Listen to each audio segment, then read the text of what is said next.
இந்த செய்தியை உங்களுக்காக வழங்குவது euro group Malaysia.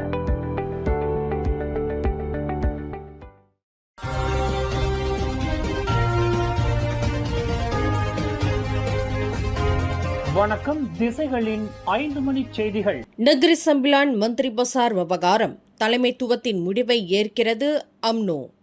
Negeri Sembilan மாநிலத்தின் அடுத்த மந்திரி பசாரை தேர்ந்தெடுக்கும் அதிகாரத்தை கட்சியின் உயர்மட்ட தலைமைத்துவத்திடம் ஒப்படைப்பதாக மாநில அம்னோ தலைவர் டத்துஸ்ரீ ஜலாலுடின் அலியாஸ் தெரிவித்துள்ளார். இன்று நடைபெற்ற அம்னோவின் 80வது ஆண்டு மாநாட்டில் பேசிய ஜலாலுடின், மந்திரி பசார் நியமனம் என்பது தேசிய முன்னணி மற்றும் பக்கத்தான் ஹரப்பான் கூட்டணி கட்சி தலைவர்களால் எடுக்கப்பட வேண்டிய முடிவு என்றார். தற்போதைய மந்திரி பசார் டத்துஸ்ரீ அமினுடின் ஹருன் மீதான நம்பிக்கையை 14 அம்னோ சட்டமன்ற உறுப்பினர்கள் ஏற்கனவே மீட்டுக் கொண்டுள்ள நிலையில் இந்த விவகாரத்தில் விரைவில் ஒரு தெளிவான வழிகாட்டல் கிடைக்கும் என எதிர்பார்ப்பதாக அவர் கூறினார்.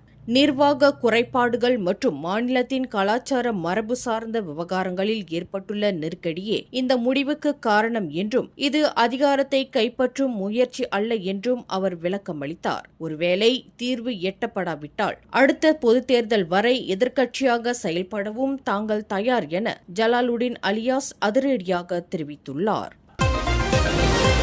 சுபாங் ஜெயாவில் போலீஸ் சோதனையில் இருந்து தப்பிக்க முயன்ற கார் ஒன்று விபத்தில் சிக்கியதில் 2 கைது செய்யப்பட்டனர். நேற்றிரவு 9 மணியளவில் சுபாங் டோல் சாவடி அருகே போலீஸ் சோதனையை தவிர்த்து மின்னல் வேகத்தில் சென்ற புரோட்டோன் பிரேவ் காரை போலீஸ் துறையினர் பல வாகனங்களில் துரத்தினர். இந்த துரத்தல் சுபாங் ஜெயா பெர்சியரான் தூஜுவான் சந்திப்பில் ஒரு BMW கார் மீது மோதி விபத்தில் முடிந்தது. அவ்வழியாக சென்ற அமைச்சர் ஹனாயோ இந்த சம்பவத்தை படம் பிடித்து சமூக வலைதளத்தில் பகிர்ந்தார். காரை சோதனையிட்டதில் 16 கிராம் போதைப்பொருள் பறிமுதல் செய்யப்பட்டது. பிடிப்பட்ட 35 வயதுள்ள உள்ளூர் ஆடவர் மீது ஏற்கனவே 21 குற்ற பின்னணிகள் உள்ளன. அவருடன் இருந்த வெளிநாட்டு பெண்ணும் தற்போது போலீஸ் காவலில் உள்ளனர். ஆபத்தான முறையில் வாகனத்தை ஓட்டியது மற்றும் போதைப்பொருள் வைத்திருந்தது உள்ளிட்ட பிரிவுகளில் போலீசார் விசாரணை நடத்தி வருகின்றனர். கோலாலம்பூர் அனைத்துலக விமான நிலையத்தின் 2வது முனையத்தில் வெளிப்புற பால்கனி பகுதியிலிருந்து விழுந்து 30 வயதுடைய அல்ஜீரியா நாட்டு பிரஜை ஒருவர் உயிரிழந்துள்ளார். கடந்த வெள்ளிக்கிழமை இரவு சுமார் 9:10 மணியளவில் இந்த சம்பவம் நடந்ததாக KLIA மாவட்ட போலீஸ் தலைவர் உதவி கமிஷனர் M. ரவி தெரிவித்தார். சம்பவ இடத்திலேயே மருத்துவ குழுவினர் அவருக்கு அவசர சிகிச்சை அளித்தனர். பின்னர் அவர் தீவிர சிகிச்சைக்காக சைபர்ஜியா மருத்துவமனைக்கு கொண்டு செல்லப்பட்டார். இருப்பினும் கடந்த சனிக்கிழமை அதிகாலை 2:55 மணியளவில் சிகிச்சை பலனின்றி அவர் உயிரிழந்ததை மருத்துவமனை உறுதி செய்தது என்று M. ரவி வெளியிட்டுள்ள அறிக்கையில் குறிப்பிட்டுள்ளார். இந்த சம்பவம் குறித்து தற்போது திடீர் மரணம் என பதிவு செய்யப்பட்டு உயிரிழப்பிற்கான காரணம் குறித்து போலீஸ் தரப்பில் தீவிர விசாரணை நடத்தப்பட்டு வருகிறது. நேற்று இதேபோன்று சீன நாட்டைச் சேர்ந்த 27 வயது பெண் ஒருவர் இதே முனையத்தின் 3வது மாடியிலிருந்து விழுந்து உயிர் இழந்தது குறிப்பிடத்தக்கது.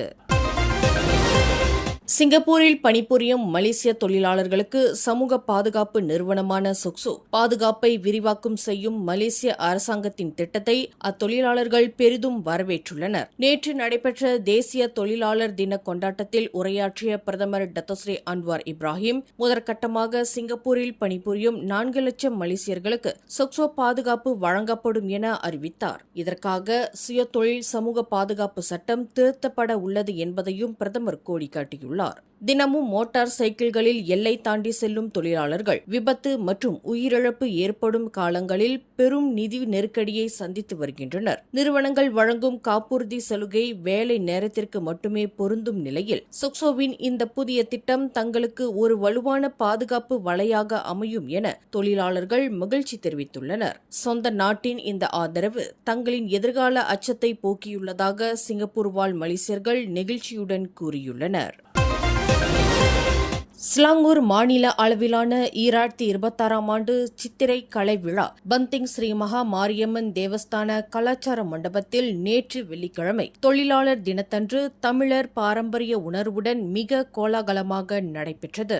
மாலை மணி 7:30க்கு தொடங்கிய இவ்விழாவினை ஸ்லாங்கூர் மாநில ஆட்சிக்குழு உறுப்பினர் V. பாப்பராயுடு குத்துவிளக்கேற்றி அதிகாரப்பூர்வமாக தொடக்கி வைத்தார். முன்னதாக பாப்பராயுடுக்கு ஆலய தலைவர் K. V. குமார் சிறப்பு மரியாதைகளை செய்து கௌரவித்தார். இடைவிடாது பெய்த கனமழையையும் பொருட்படுத்தாமல் பல்லின மக்களும் திரளாக கலந்து கொண்டது ஸ்லாங்கூர் மாநிலத்தின் சமூக நல்லிணக்கத்தை பறைசாற்றும் விதமாக அமைந்தது.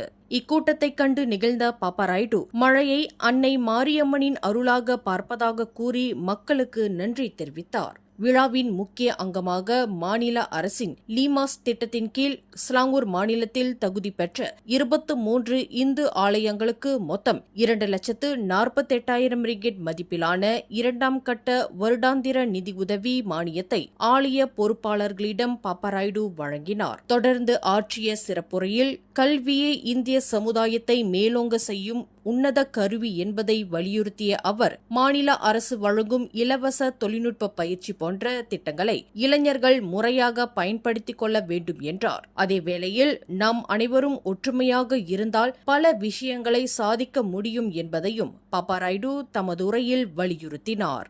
அதாவது தொழிலாளர் தினம், அதையும் தவிர்த்து நம்ம சித்திரை புத்தாண்டு ஸ்லாங்கூர் மாநில அளவிலான நிகழ்ச்சி நம்ம செய்யறோம். இது இங்க பிகினஸ் டெம்பிள், மாரியம்மன் டெம்பிள் செய்யறதுனால இந்த இடத்தில் உள்ள சமூக தலைவர்கள், பெற்றோர்கள் மற்றும் குழந்தைகள் கலந்துக்கிட்டாங்க.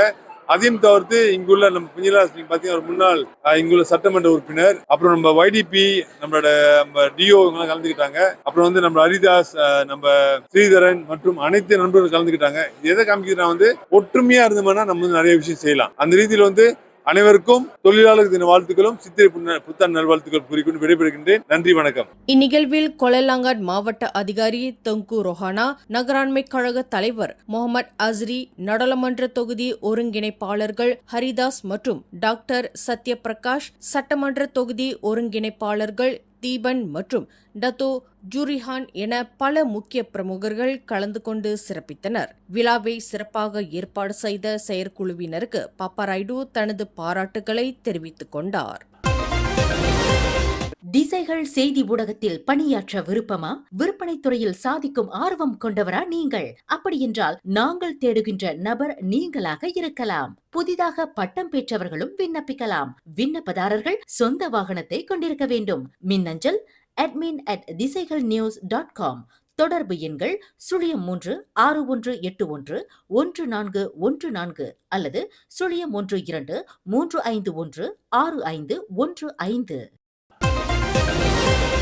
கோலாலம்பூரில் கடன் கொடுத்த கும்பல் ஒன்றால் 62 வயது மூதாட்டி ஒருவர் உணவகத்திற்குள் வைத்து மிக கொடூரமாக தாக்கப்பட்ட சம்பவம் அதிர்ச்சியை ஏற்படுத்தியுள்ளது. புற்றுநோயால் பாதிக்கப்பட்டுள்ள தனது கணவரின் மருத்துவ செலவுகளுக்காக திருமதி வாங் என்ற அந்த பெண் சில நபர்களிடம் கடன் வாங்கியுள்ளார். கடனை திருப்பி செலுத்துவதில் சிக்கல் ஏற்பட்ட நிலையில் அந்த நபர்களுக்கு சொந்தமான உணவகத்திற்கு அவர் அழைக்கப்பட்டுள்ளார். அங்கு சென்றவுடன் உணவகத்தின் ஷட்டர்கள் மூடப்பட்டு அங்கிருந்த இளைஞர்கள் அந்த பெண்ணை சரமாரியாக தாக்கியுள்ளனர். அவர் நிலை குலைந்து கீழே விழுந்த பிறகும் மார்பில் எட்டி உதைத்து கொடூரம் இழைத்துள்ளனர். சுமார் 2 மணி நேரம் நீடித்த இந்த தாக்குதலை அங்கிருந்த அவரது கணவரால் தடுக்க முடியாமல் அடியாட்கள் கட்டி போட்டுள்ளனர். காயங்களால் நடக்கக்கூட முடியாத நிலையில் இருந்த அந்த பெண் பின்னர் கணவரால் மீட்கப்பட்டார். தற்பொழுது மலேசிய மனிதாபிமான அமைப்பின் உதவியுடன் அவர் போலீஸ் துறையில் புகார் அளித்துள்ளார். ஒரு முதியவள் என்றும் பாராமல் இவ்வளவு கொடூரமாக நடந்து கொண்டார்களே என அவர் கண்ணீர் மல்க தெரிவித்துள்ளார். போலீஸ் துறையினர் இதுகுறித்து தீவிர விசாரணை மேற்கொண்டு வருகின்றனர். கோலாலம்பூர் அனைத்துலக விமான நிலைய வளாகத்தில் பிச்சை எடுத்ததாக சந்தேகிக்கப்படும் 2 வெளிநாட்டு நபர்களை போலீசார் நேற்று கைது செய்தனர். அண்மையில் சமூக வலைதளங்களில் வைரலான வீடியோவில் காணப்பட்ட நபர்கள் இவர்கள்தான் என்று நம்பப்படுவதாக KLIA மாவட்ட போலீஸ் தலைவர் M. ரவி தெரிவித்தார். பிடிப்பட்டவர்கள் 28 மற்றும் 45 வயதுடையவர்களாவர். போலீசாரின் முதற்கட்ட விசாரணையில் அவர்கள் தஜிகிஸ்தான் மற்றும் பாலஸ்தீன நாட்டைச் சேர்ந்தவர்கள் என்பது தெரியவந்துள்ளது. மேலும் அவர்கள் இருவரிடமும் முறையான பயண ஆவணங்கள் எதுவும் இல்லை என்பதும் குறிப்பிடத்தக்கது. மேலும் செய்திகளை தெரிந்து கொள்ள கீழே இருக்கும் பெல் பட்டனை அழுத்துங்கள். உங்கள் மகிழ்ச்சியை வெளிப்படுத்த லைக் மற்றும் ஷேர் செய்யுங்கள். தொடர்ந்து திசைகளோடு இணைந்திருக்க சப்ஸ்கிரைப் செய்யுங்கள்.